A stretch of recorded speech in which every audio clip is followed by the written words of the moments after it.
All right, so here we go. Let me double check everything. Everything's good to go. All right, Luke Green, what's up, man? Not too much. How are you doing? I'm good. How are you doing? Thanks for coming. I appreciate it. This is a huge help for me. Any guys with the blue check on Instagram and have a future career in the NHL potentially, it's always awesome to talk to you. Yeah, no problem. Yeah, I'm really just like a big super fan. So like, even though I played the game, I love people that like went higher than me, and it's just I could pick questions all day about even like behind the scenes. I love behind the scenes stuff because like. Even though you've played the game, a lot of people listening play the game as well. So I think an aspect outside of the game is interesting to talk about. Yeah, you don't hear enough about it. Yeah, exactly. So I'm excited to talk to you. So let's start like at a younger age, like because you played for Bedford Minor Hockey League, right? Yeah, all the way up. Did you? Well, actually, so you're a defenseman. How did that come about? How did because I don't even know the answer for me. How I was a forward, but how did you become a defenseman? Because you're quick. Yeah, you have good hands and a good shot. Yeah, yeah. So I have a twin brother, and we played together basically all the way growing up. And yeah, I guess one year we just decided if we wanted to have a strong team, we could just put one on forward, one on defense, and okay. Yeah. I don't know. It kind of worked out. The right hand shot defenseman is a little more rare too, and I was pretty fortunate. I'm a pretty good skater too, so that's a pretty good combo for a defenseman.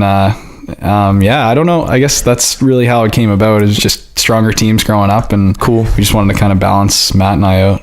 So like, there's always like that moment like. When you know that you have like a talent in hockey, it could happen sometimes like when you're on the ice and you get like 4 goals, or it's when you go back in the car and your dad tells you, hey, you got something here. What was like the moment for you? And because you saw success at a young age, well, you're still young, but what was the moment for you when you realized, okay, wait a second, I got something here? Yeah, I don't think I can pinpoint one moment. Growing up, I was playing just about every sport, and I was big into motocross when I was younger too. And that was kind of my number one sport there for a while. My dad came from a racing background and raced basically everything when he was growing up. So, yeah, I don't know. I guess I maybe started taking hockey seriously a little later, and cool. But yeah, I don't think there was one set moment. Or maybe in second year Pee Wee, Matt, myself, and another guy. The name's Alexander Arab. We were 3 kind of the top players, and we ended up winning provincials that year. In the final we won like 6-0, so maybe I'd say that team and that kind of moment would probably be the closest thing to it. That's cool. Then Pee Wee, did you go to the Quebec tournament? We did our first year, but it wasn't the big tournament. Oh, you didn't go? No. Yeah. Oh man. Okay, then I'm not going to talk about it. Great time. Yeah. What tournament did you go to? I was just the lower one. It was still in Quebec. It was still during the same time, but they have like I think Halifax went to the good one. And I didn't know there was a yeah, but we did go, but it wasn't the big one yet. Okay, right on. Okay, so then after you're young, and after Bedford, did you go to the academy? Did you make that jump, or did you go somewhere else? So I guess so I played until second year Bantam in Bedford, and then played for Dartmouth for Major Midget, but it was called Newbridge Academy at that time. Oh, like the Subways? Like they changed the name? It was the Subways. I can't even keep up. Yeah, but that's that. Yeah, we played in the Sportsplex, and that was the team. Yeah. Okay. They were called like Steel Subaru at one point too, weren't they? I think. Yeah, they still might be, I think, and they've changed the name a bunch. Yeah, it's hard to keep up with those leagues. I played for the Max, and then they changed to. Did you play against the TaylorMades, or were they the Max when you played? I think it was the first year they switched back to Max. Oh, okay. Yeah. It's always I like the food things. We always got discounts when I played for the Max. We had a 50% off card. It was deadly. It was amazing. Okay, so let's talk. I guess I don't want to jump right into the Quebec Major, like the draft right away, first overall. So I want to talk about like the pressure maybe before it. So like that's an aspect of hockey I wasn't really used to. I played with good guys that were projected to go first overall in the Q and things like that. And I saw like, essentially grown-ups coming up to them and saying, listen, like you're going to be this thing. Did you deal with that pressure well, or did it just kind of, you brush it off your shoulder and just play your game, and if you made a mistake you didn't really care about it? You know what I mean? You know what I'm trying to say, kind of thing?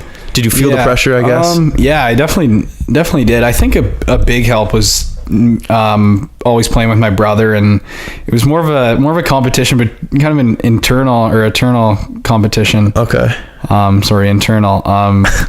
Yeah, I can't really remember feeling too much pressure. But obviously there is. It's kind of your first big year. It's a draft year. Yeah. You never really, you're not used to something like that. And I bet your brother always like kept you humble too. Yeah, like if there was ever a point where you're like, I'm the man, you're like, your brother would be that's like, kind of the point I'm trying to make. Yeah. It was always, he'd bring me back pretty quick, and we were always pretty equal players. And it was more of a competition. I kind of just focused on being the best, just at everything we did. And it's the same for him. Any sport we played, I just want to be the best. And you know who you obviously know who Rob Gronkowski is, and he has like a bunch of brothers, and there was a great documentary ESPN did like 4 years ago, and how about like when they grew up together, they were always competing against each other. They had like a home gym. Did you and your brother do that? Did you guys have a home gym? Was it like shooting pucks? What was the competition like between your brother? Yeah, we probably would have been shooting pucks. It's if we were on the golf course, we wanted to win. Oh, you're a golfer, yeah. We played basketball, soccer growing up, everything. Nice.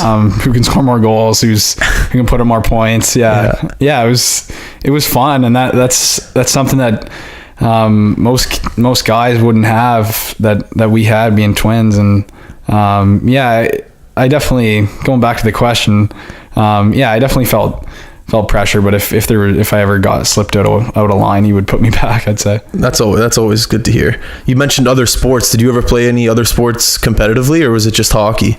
'Cause I know hockey's like a 365 thing now. Yeah, it definitely wasn't.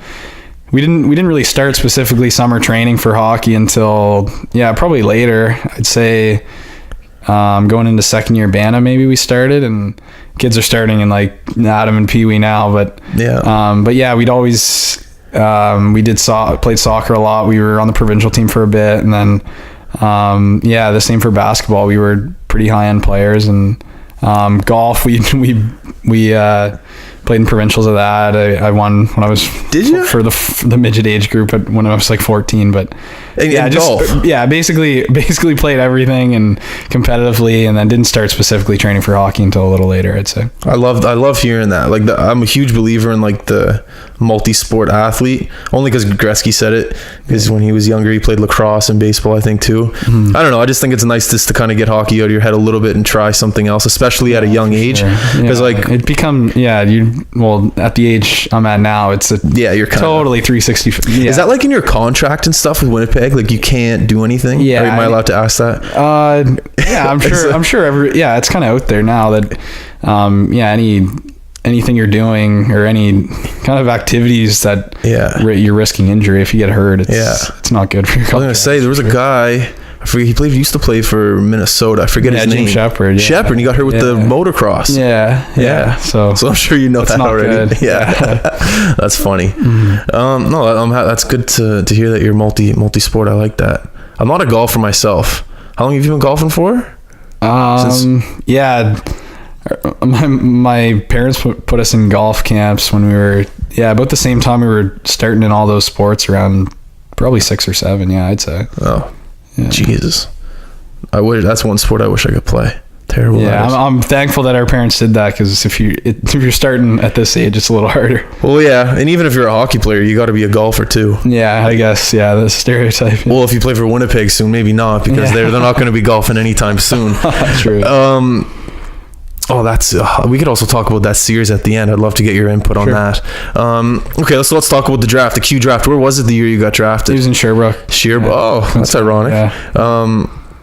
Okay, so let's talk about that experience. Your family go up. Did you know you were going to be first overall automatically? Like, what was the process? Were you nervous? Did you have an agent at the time? Just kind of give me the run through. I did have an agent. I did. It was one of those times you don't know for sure until your name's called, and that was kind of no different. I didn't know for sure, but I had a pretty good idea that where I'd go. And then St. John won the lottery, and but once it happened, that was kind of the first point I knew I'd be first. But it was nerve-wracking. It's your first time at any type of draft. Sitting there with my brother and family and agent and stuff. It's pretty cool going through it at such a young age. it's basically well, no other league really has it, where it's kind of that NHL style draft. And does the O and the W do that? Do they do the same style? Yeah, I think it's a little different. It's more of like a press. Well, the WHL's out of Bantam, and then the WHL's Bantam. Yeah, so then the OHL. I think it's more of like a conference call thing, and yeah, I think the Q's definitely does it a little different. Yeah, it's like a smoke machine. A girl takes your jacket. Yeah, it's cool. Yeah. What happens with that jacket? How do you get it back?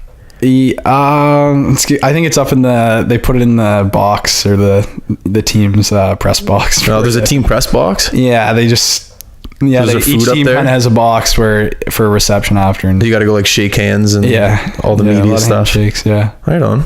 Yeah. So then what do you do after the draft, like right away? Like, do you go to St. John's the next day and like, look at your stall or something, or is it go back to Halifax, train, and then go back to St. John's? Yeah, it's we just came back to Halifax, had a big summer training, and then the first time I was in St. John at the rink was the first day of training camp. And was it? Yeah, it's really it. It's pretty standard. They make it seem on television like it's a big thing. Yeah. Yeah, it's a little overrated. Okay, so your first day of training camp, first overall guy, all eyes are on you. A couple write-ups about you in the paper, I'm sure. Yeah. What are you thinking going into camp? Are you just thinking play my game, or are you thinking that you have to prove anything? What's your mindset going into it? I definitely want to prove something. A lot of people haven't seen me before, and yeah, you definitely feel a little pressure there. Are the fans at camp there in St. John? Yeah. I guess there's a few. We had like inter-squad scrimmages and stuff. Okay. But yeah, I just want to prove why they picked me. Number one, yeah. Yeah. Right on. Do you like that rink, the Harbor Station? Yeah, it's pretty good. I like it. Yeah, it's a good rink. It's a cool town. Like there's not like a whole lot to do, but if you're there for like the first time and you see what the place has to offer, it's wicked. There's like a waterfall there, I'm pretty sure. Isn't there like a Reversing Falls? Yeah. What's it called? The Reversing Falls. I remember that. I remember we went there once for like a hockey tournament in Pee Wee, and my mom was freaking out about this reverse fall, and we went to go see it, and I was like, "This is it?" Yeah, what even is that? Yeah, I remember that. No, for sure. Yeah, still confused, but I remember. They had an AHL team. Yeah. And actually, this is a great leading into question. Why do you wear number 55? Because my favorite player used to wear 55. I want to see if that's a connection. I was just number 5 in midget, and a guy had number 5 on St. John. So okay. Do you know who Brandon Reed is? Are you too young? Maybe give me a background. He's like who Ramsey Obid is? Yeah. Like Ramsey Obid and Brandon Reed played on the Mooseheads on the same time. I remember a bit. Yeah. What year would that? 2001, 2002. Yeah, maybe? I remember Obid's name. I think he was one of the top 15 favorites or something. Yeah. He was a fan favorite, but so was Reed. Reed was like this small, speedy, might have been a winger, maybe a centerman. I'm not sure. Mm-hmm. Anyways, he went to go play. He was in Manitoba. He got drafted by Vancouver, and I think back then Manitoba Moose were the AHL team. Yeah, they would have been. Yeah. And I remember being up in St. John, and I got to go see him, and he wore number 55, and that was my guy. So when I saw you wear 55, I was just like, I wonder where that connection is.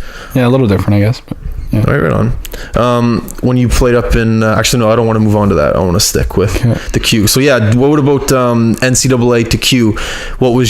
Did you have any offers to go NCAA? If so, why did you choose the Q route? And yeah, we had a few offers. We went down. We would always kind of do a spring tournament in down east in the States, and yeah, we're contacted by a couple schools. Cool.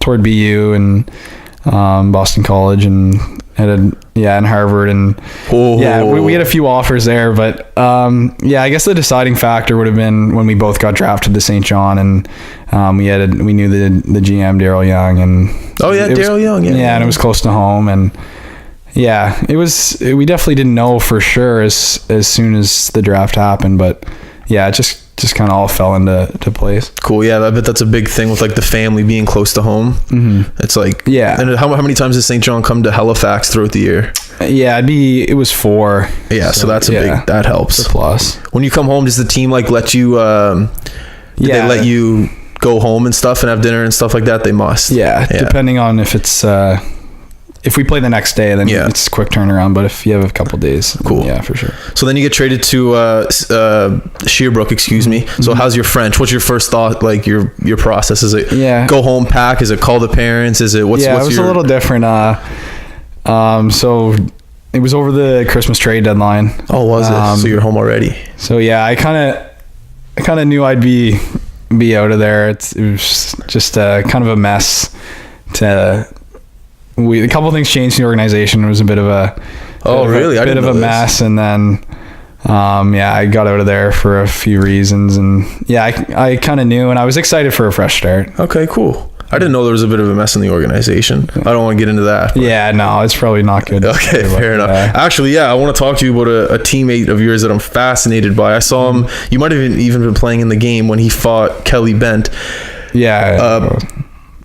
God, I don't even want to try to pronounce the first name. Can you just do it for me? Bokanji Imama. Yeah, that's perfect. I should have done my research before this. I'm a dummy. I'm sorry. No, anyways, seems like the definition of a player that you want on your team, but absolutely hate to play against. Like I was watching him in the stands. I was terrified. I didn't want to run into the guy. Well, what's he like outside the ring? Is he like a sweetheart? What's he like? Yeah, great guy. Super nice guy. Wouldn't really hurt anyone off the ice. I knew it.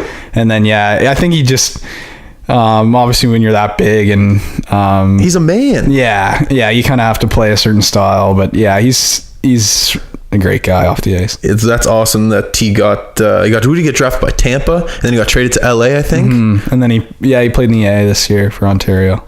Oh, did he? Yeah, that's awesome. Yeah, that guy is that's a strong guy. Yeah, that's. I feel like that guy could be like a multi-sport athlete. Yeah, for sure. I think he was good at football too, and was he? Chose hockey. Yeah, well, good for him.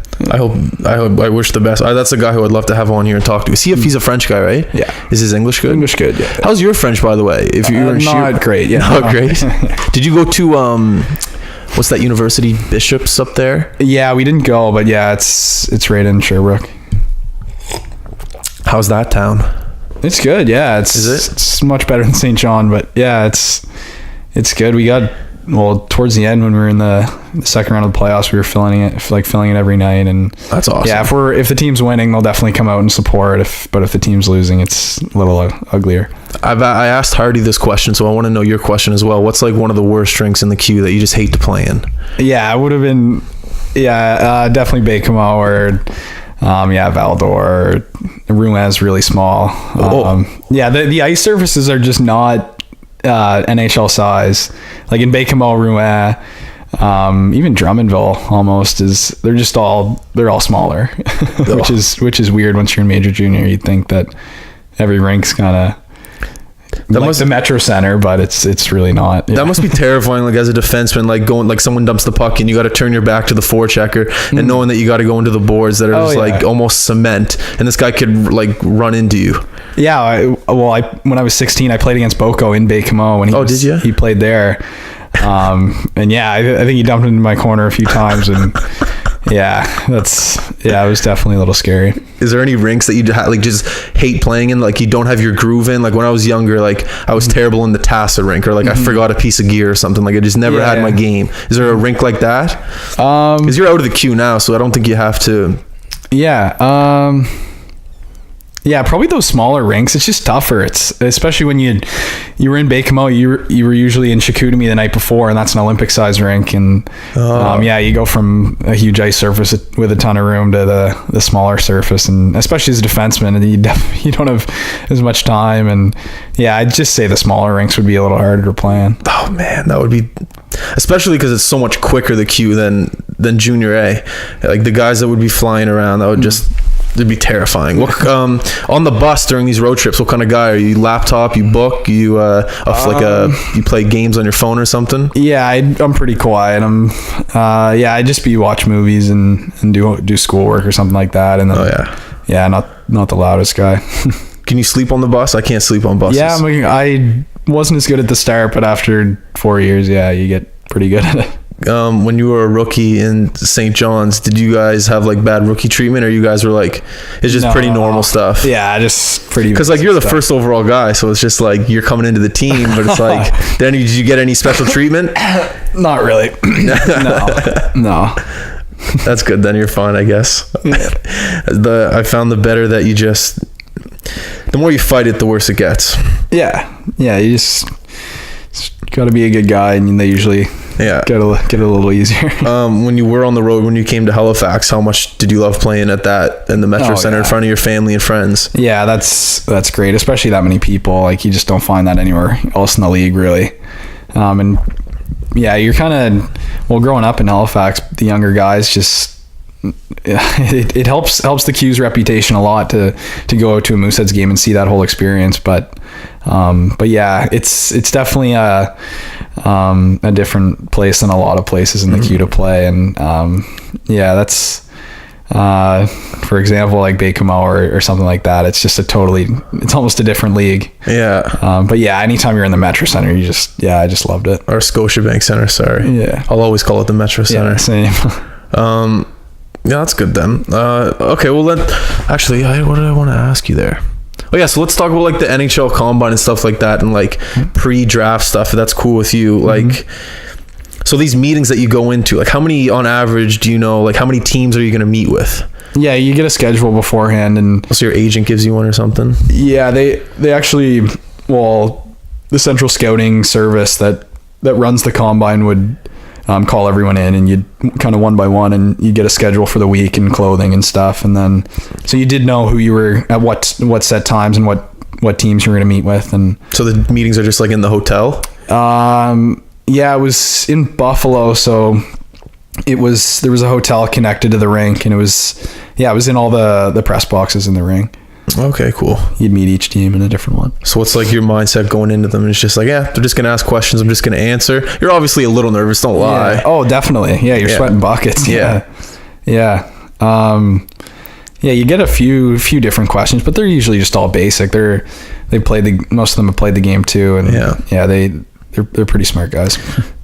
There's like, I remember watching when Crosby got drafted, I think it was 2003, and they had like a little documentary on him, and they went in the meeting room with him, and some of the questions they were throwing at him were just like ridiculous. Like, one of the questions they asked him were like, if there were like 4 spiders in the room, one was black, one was yellow, one was red, one was white, like which one would you kill? And just like really psychological, deep questions.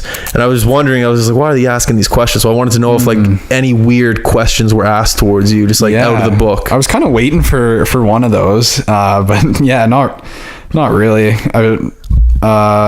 I didn't have anyone that really stood out. Well, that's good then. How was Winnipeg's meeting when you met with them? Like, that meeting stand out compared to like any other meeting, or you found them all kind of even keel? Yeah, they were pretty even. I talked to Winnipeg a couple times during the year, and then just met with them at the Combine, and it definitely wasn't like a standout meeting or anything. I think I did pretty well, but it wasn't a meeting where, oh wow, they really loved me or anything like that. Yeah. Oh, that's good then. It's always nice to like leave a room confident. Actually, that's another question I wanted to ask you, since we're talking about interviews. Have you ever had like a job? Like, have you ever like when you were younger, like landscaping, like anything like that, or was it always just like hockey?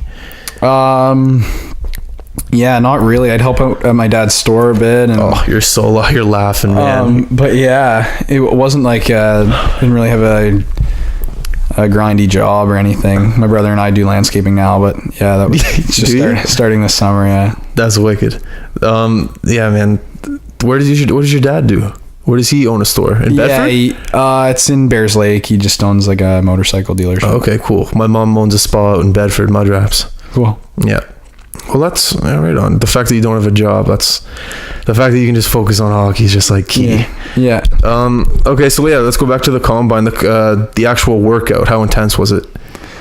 Yeah, I trained pretty hard for the specific test leading up to it, because it's pretty public what you have to do, and the cameras are in there. Yeah, so I felt prepared when I went there, but it's intense. You see all the GMs and scouts and coaches in the stands just watching you basically give it everything you got, and pretty intense. You want to leave a lasting impression, and you don't want to have any regrets leaving there, because it's a long week of meetings, and then you just want to kill the last test. So it was pretty fun. I did pretty well in it, so I was happy with how I did. How did you do on the the bike, the one, did you throw up after? No, I didn't throw up, so I guess that's a success. Yeah. What's the deal with the tubes? You know why they put the tubes in your nose? Yeah, that's just for? Yeah, it's just, I think it measures the amount of oxygen getting to your lungs or something like that. It's just the VO2 max. Was the guy like yelling at you? There's like a guy that's like... Yeah, I think we went at like 5 guys at a time, and there's a big guy just yelling at you to push harder. But yeah, I guess if you're not pushing at this point, you're probably you're at the NHL Combine. You probably should be going as hard as you can. I guess so. Who was it that couldn't do a chin up? It was like 3 years ago. That was Sam Reinhart, maybe? I think it was Bennett. Yeah, Bennett he needed shoulder surgery or something, but didn't want to tell anyone. And really? Yeah, I didn't know that story. Yeah, so that's... Well, when was your shoulder that was surgery? That was start October. Oh, okay, so you didn't have the surgery before. Yeah, you got drafted in 2016. Yeah, so you're laughing. Okay, so when you do get drafted, what's going through your head? How pumped are you? Yeah, it was a weird year. I was supposed to go a lot higher, and then it was kind of a lot happened in the organization. It was kind of a shitty year, but once I was kind of hoping to go a little higher, but once I finally got picked, and especially by a Canadian team like Winnipeg, it was it's a dream come true. And you definitely, it's a lot of weight off your shoulders. You're kind of thinking about that literally your whole career if you just want to get drafted in the NHL. And once it happens, it's pretty cool. That's incredible. So like, you went to the draft in Buffalo? Yeah, so when you get drafted right away, like what's your, I guess I shouldn't say what's your thought process, but what am I trying to ask? Like, well, I guess you explained it pretty well. You're pumped. I'm just trying to put myself in your shoes and what I would be doing as soon as you get drafted. Would you just did you go right to the city, or did you come back to Halifax? They had their development camp a couple weeks after, so you just fly right there, kind of meet even more people in the organization, meet all the prospects, and you get right after it. They treat you so well as soon as you're a part of the organization, and I couldn't have asked for it to go to a better spot. Really? So it's a great organization. Like, what do you mean they give you stuff? Like, just like all the apparel you need and things like that? And they just they're so understanding of just the little details that maybe in junior they wouldn't someone wouldn't pick up on. And interesting. I guess that's the best way to say it. But it's just they've been doing they're so good at their job. They're at the pro level too, whether it's be the equipment managers or medical staff or anyone like that. So they're the best of the best as well. You just get treated really well. Did you go on any road trips with them during preseason? Like, did you fly yet? Well, I guess in the rookie tournament it's in Penticton, BC, so we fly out there and play the other prospects of Calgary, Vancouver, and Edmonton. So that's kind of the road trip that I've been on. So when do you go back to Winnipeg for training camp this year? So development camp is in at the end of June, and then rookie camp starts early September. Okay, nice. Talk about an organization that's just going to be so busy. Like, I never thought about like even Pittsburgh, the fact that they won 2 cups 2 years in a row, and then on top of that they still have to worry about their young guys that are coming into training camp next year. Like, the staff must be going crazy. And then now same with Winnipeg. You guys have to be ready for training camp next year. Exactly. Quick turnaround. Do you talk to any of the guys on the team on Winnipeg or even in the AHL? I'm closer to the AHL guys for sure. Okay. Just from being there last year, and I was there for a month and a bit, so I know the guys pretty good, and a lot of the younger guys are playing on the AHL team, so I know them from development camps and rookie camps, and it's cool to keep in touch, and I'm hoping to be playing with them soon. So could you give the listeners a little bit of like the difference between pro pace and junior pace, because obviously it's a lot quicker, and like maybe how you dealt with it? I think it definitely is a lot quicker, and the guys are a lot stronger. They're just a lot older too, so it all that comes with age. But I found the biggest thing was the guys you're playing with as well are so much more mature. They're smarter, they're stronger, they're faster. So they're helping you a lot out there, especially for a young defenseman.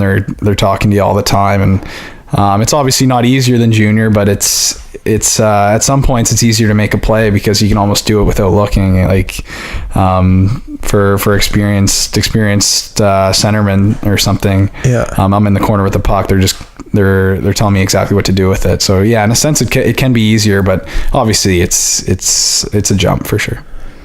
Well said. I love the fact that whenever I play sports and I become better at it, it's when I'm playing with better players. So the higher you go up in the rankings and you're playing with better players, the more better of a player you're going to become. Yeah, that's what some people forget. Once you're not only playing against guys of that caliber, but you're playing with them too, which helps a lot. Yeah, I never even thought about that. What about communication wise? A lot of talking on the ice, like even like passes.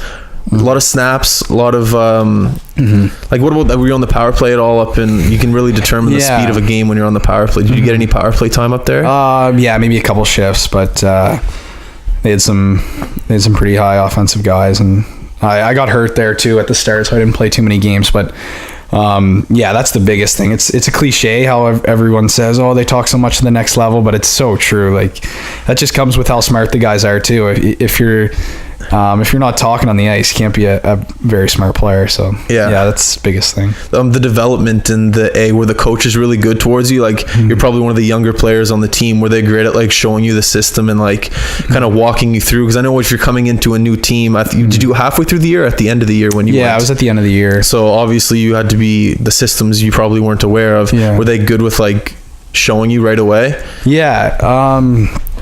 For sure. They showed me a lot, and but the game is happening so much faster up there too, so it's as much read and react as it is systems. They made sure I would just go out and feel comfortable and play my game, and that's kind of when I'm at my best. But yeah, they were so good to me, and goes back to these guys are at the same level too. Like it's not just the players that made it to pro, it's the coaches are there as well, too. Yeah, that's another thing. I know, like, because like I bet there's a lot of guys up in Winnipeg, or a lot of like scouts that go down to the AHL games and like will watch their players and see what they need to work on. Is that like a big thing within that development? Like there must be. It's a pretty stupid question because it's a pretty obvious answer. No. Like when you need to work on something, they're sure to tell you, so you'll be able to make that jump to the NHL. Yeah, even in junior, their player development guys are coming out to see you. I think I saw that. Well, just in my limited time this year, I saw them twice, and if you're playing a full year, they usually, the Winnipeg guys usually get to you 3, 4, 5 times. Wow. But yeah, when I was even up in the A, one of the player development guys saw my first game and gave me feedback, and they're really, really good about that, because we're their investments, and they gotta make sure we're improving to get to the next level. That's the thing I never even thought about. It is an investment. Once you sign that contract, you're an investment within the organization, so they want to see you grow. Exactly. I wouldn't even have thought of that until you just said that. That's crazy. I wanted to ask you about first paycheck. Did you buy anything? No, I haven't really bought anything with it yet. I'll probably wait till maybe I make a little more money, and I want to save my money invested, and didn't make any really crazy purchases. I know some of my buddies bought cars and trucks, but I haven't made anything yet. Okay, I gotta close that door. 1 sec, I'm sorry. Yeah, no problem.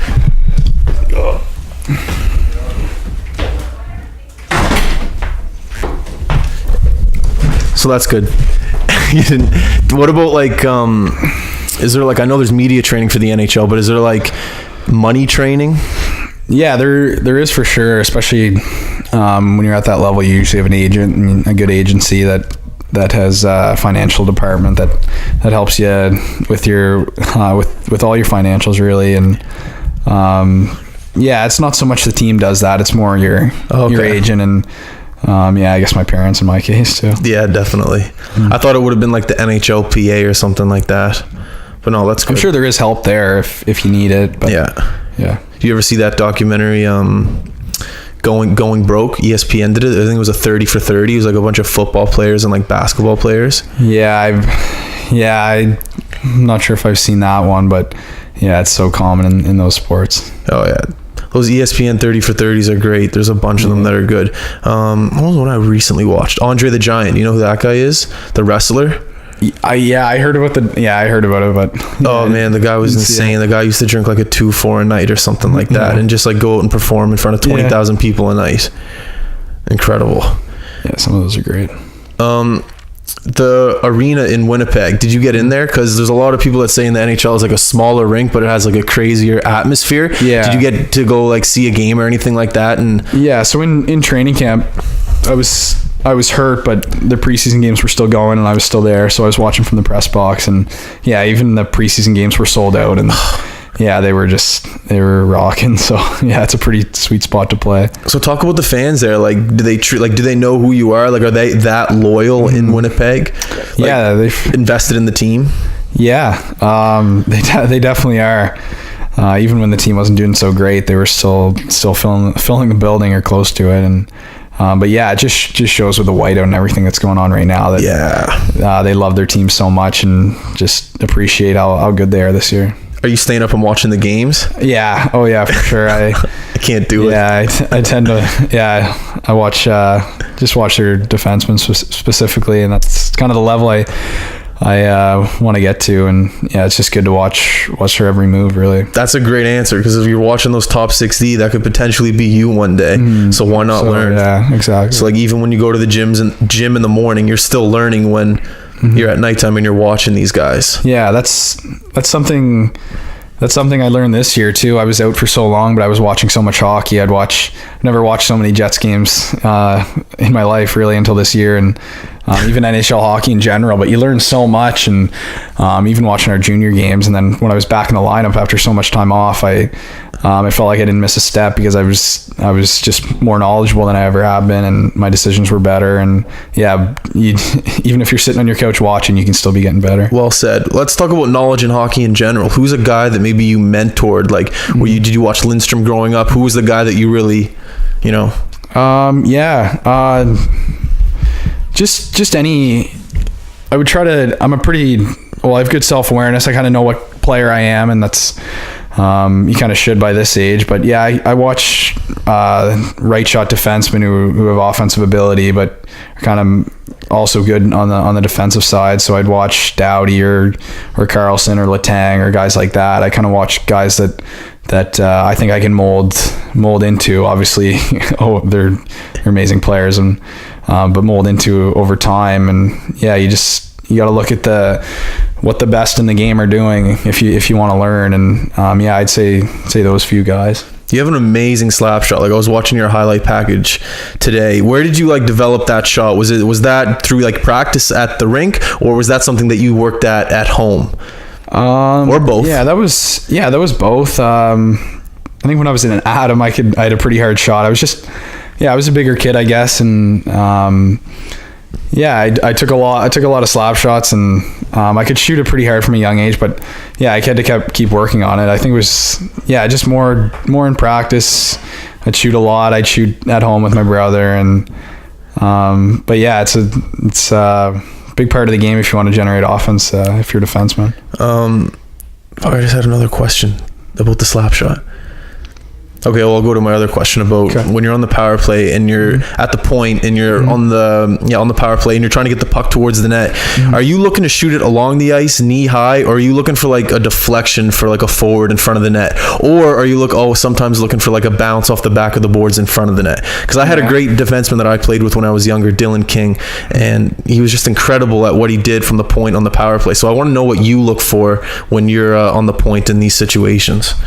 Yeah, every play is a little bit different, but the biggest thing is getting your head up when you're shooting it, or if you're mid slap shot, you need your head up while you're shooting it to recognize the stick. If there are sticks in the lane, or if one of your guys is sticking in a good position for a slap pass, or if the guy is in the lane, you'd want to bank it off the boards, but and then if the guy's going down, you'd want to pick corners, or every play's a little bit different. I couldn't say I focus on one spot, but just as a defenseman, if you want to be if you want to have an offensive style, you need to learn how to beat the shot blocker and shoot in those different situations. It's always an amazing thing on a power play, not even on a power play, just having a connection with another player on your team. It's a rare thing. Maybe Crosby and Gensel have it right now. Yeah. Maybe. Well, I guess they do. They're working really well together right now. So what am I saying? Absolutely. Is there anyone that you've always had that connection with on your team that maybe you knew where he was on the ice or anything like that? Or was it just maybe like an entire team? Yeah, I'd say it was my brother for sure, and that was probably, it was tough when we got to junior. We didn't really see much power play time together, but growing up, it was always it was another thing. If he had the puck, I was trying harder to get open for him, and it was I'd say that would be the biggest connection, is we seemed to find each other better than some other players, I'd say. Yeah, that's true. If you guys are growing up together, then yeah. Did you guys billet together? Yeah, we did. That's always nice. That's cool. And when I was watching your highlight package today, I was like, yeah, that's an NHL caliber slap shot in junior. So how not like upset, but like when you went third round, what were you like think you were going to go? You were going to go first? Yeah, it was tough during the season. I don't know. There was a few things that happened. I didn't play as much as I thought I would. I didn't get the offensive opportunities that I thought I would. And but yeah, I just had to keep working, and it's tough to hit adversity in your draft year. You're working your whole life really for it, but it happens. It was reality, and I kept working hard. I knew I'd go in the first few, and I was happy when I did finally go. Yeah, cool. Well, I covered everything I wanted to talk about. Like your answers were on point, very hockey. You got a hockey mind, you can tell. Like you're very smart, and the way you play too reflects your answers. You know what you're doing. Do you have any questions for me? It's alright if you don't. No, I'm joking. No, I'm joking. I'm not an interesting guy. Stop. Well, yeah, thank you, man. I appreciate you coming out. Like, you're awesome. I wish you the best of luck next year. Thank you. Maybe like if you're in Winnipeg and you're in the A, you're doing something, we could do like a phone conversation halfway through the season, see how you're doing. Yeah. Everyone that's listening, I appreciate you tuning in once again. Make sure to go to iTunes, Facebook, Instagram, comment, like, subscribe, do all that good stuff. I appreciate it. Luke, once again, thank you for coming out. Yeah, no problem. All right. High button out.